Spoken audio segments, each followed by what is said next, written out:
Salut tout le monde, j'espère que ça va. Aujourd'hui, on va parler des crèmes solaires parce que y a pas mal de choses à dire dessus. Alors l'idée c'est pas de vous faire de la pub pour telle ou telle crème, absolument pas, chacun achète ce qu'il veut. C'est surtout de vous prévenir de tous les endroits où on vous demandera de ne pas mettre de crème solaire. C'est pas pour vous embêter, c'est pour protéger tous ces endroits-là. Les cénotes, nager avec les tortues, nager avec les requins-baleines, Isla Contoy, Isla Mujeres, Sian Khan, Holbox, c'est des endroits où on vous demandera de ne pas mettre de crème ou alors d'en mettre vraiment le moins possible. Pourquoi? Parce que dans les cénotes, pour commencer, il faut savoir que vous allez aller nager dans de l'eau potable. C'est pas de l'eau que vous allez consommer parce que vous n'êtes pas habitué et vous seriez sûrement malade, mais c'est de l'eau qui est consommée par les communautés qui sont sur la péninsule du Yucatan. Et les cénotes, il faut savoir que c'est un réseau de rivières souterraines, donc tout communique. Si c'était 3-4 personnes une fois de temps en temps qui allaient nager, bon, ça pourrait aller. Mais là, on a des milliers de touristes qui tous les jours nagent dans des centaines de cénotes sur la péninsule, donc vous imaginez bien que ça contamine beaucoup plus rapidement. Avant d'aller nager dans un cénote, on vous demandera de prendre une douche. Alors pas la douche, shampoing, savon, etc. Une douche pour vous rincer. Déodorant, cosmétiques, crème solaire, etc. Vous rincez, histoire de contaminer le moins possible.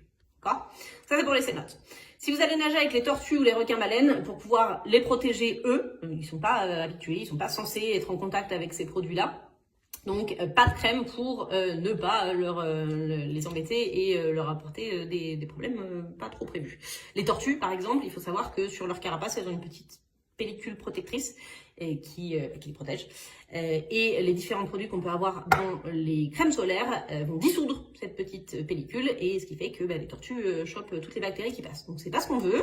Nager avec elles, c'est une chose, mais le but c'est pas de les contaminer ou de leur apporter des problèmes. Pas de crème solaire. Si vous avez une peau comme moi et vous cramez assez rapidement, ne paniquez pas, mettez un t-shirt. Vous allez nager en masque et tuba, donc vous allez avoir le dos, les épaules, les bras qui vont être exposés. Alors il y a les gilets de sauvetage déjà qui protègent une partie, mais un t-shirt, si vous avez un t-shirt anti-UV, tant mieux. Sinon, un t-shirt à manches longues en coton, et au moins vous êtes protégé et vous êtes tranquille. Voilà, ça c'est le plus simple, mais ça fait le taf et ça fonctionne très bien. Après, si vous allez à Sian Khan, si vous allez vers Isla Mujeres et que vous allez descendre, nager avec le masque et tuba sur la barrière de corail, c'est pareil, on va vous demander de pas mettre de crème solaire. Peut-être que vous en aurez mis le matin, elle aura été absorbée, tout va bien. On n'en remet pas. Une fois que vous serez sorti de l'eau, vous pouvez en remettre, il n'y a pas de problème. Mais les coraux meurent petit à petit à cause de beaucoup de choses, pas seulement des crèmes solaires, mais en partie. C'est des choses qu'on sait aujourd'hui, qu'on ne savait pas il y a 15 ans en arrière. Et malheureusement, quand on voit les photos de la barrière de corail avant et après, ça fait mal. Voilà. Donc tous les produits se déposent. On le voit, hein, quand vous rentrez dans l'eau, il y a cette petite pellicule huileuse là, aussi bien en mer qu'en piscine. On voit tous ces produits qui donnent pas très envie, et c'est ce qu'on veut éviter à peu près partout, parce que tout ça au bout d'un moment va tomber, va se déposer sur les coraux, sur les plantes, et ça les étouffe simplement. Donc on a des parties de la barrière de corail qui meurent petit à petit et on ne peut rien faire. Voilà.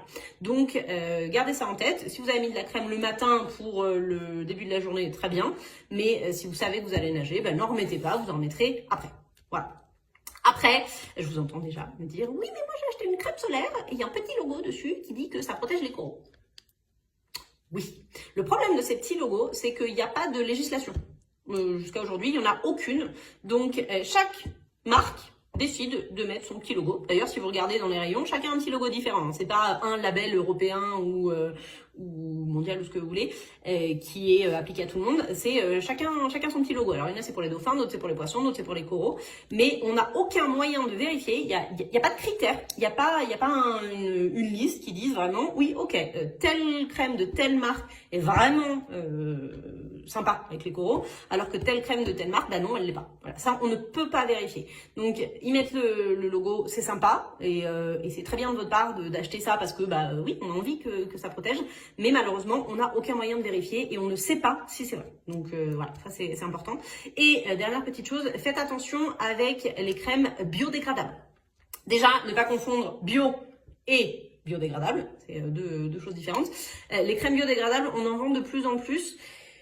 Vous allez en trouver ici dans la région, elles sont vendues pas mal d'endroits, c'est pas les moins chers et les crèmes biodégradables n'ont pas tous les produits qui permettent de fixer vraiment la crème. C'est des produits qui en général sont très liquides, mais très très liquides et à appliquer c'est pas évident et ça protège moins. Alors je dis pas que c'est pas bien, pas du tout, hein, mais simplement si vous en achetez, ne soyez pas surpris au moment de l'appliquer et surtout pensez à en remettre régulièrement parce que ça protège moins qu'une crème solaire classique.